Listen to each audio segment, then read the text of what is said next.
Breaking news, the FDA just released a statement that could impact GLP-1 accessibility. If you saw my last video, Hims released a semaglutide pill that was positioned very similarly to Novo's medication. Novo got really upset, said that they're pursuing legal action, and the FDA has gotten involved. This is the first full statement. I'm Sabina. I make a tool that helps people compare providers. I do content on GLP-1 access, and follow if you want to stay up to date and see reviews for different telehealths. Now, I will put the entire statement because it's only 3 paragraphs on, and you can pause if you want to read.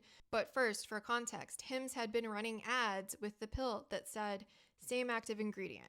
Why is this important? Because last year, the FDA sent out a bunch of warning letters to telehealths for marketing, and one of the most common ones, including one that Hims received, was for saying same active ingredient to refer to compounded GLP-1s. So Hims puts same active ingredient in their advertising.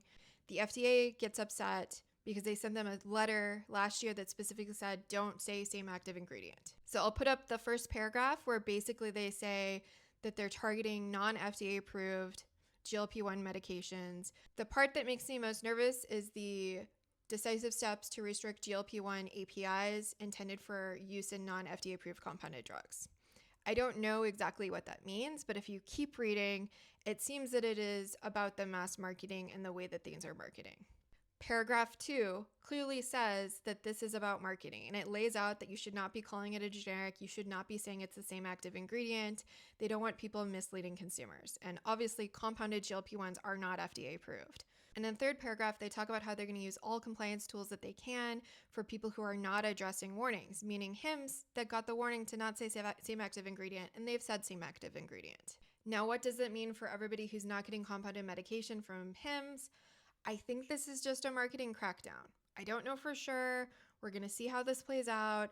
I think it's a marketing crackdown, and I think it's going to come down hardest on Hims. I don't think that it's going to completely get rid of compounded GLP-1s or anything like that, but we don't know, specifically if they're going for API manufacturing. Now, I'll also include this tweet from HHS General Counsel Mike Stewart, basically saying that they referred this Hims situation to the Department of Justice. It's basically saying that they have potentially violated the FDCA.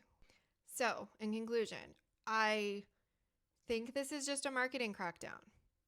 I think we are still okay. Could I be totally wrong and this is more serious than that? Yeah, totally. There's not that much information. Things are written in a really vague way.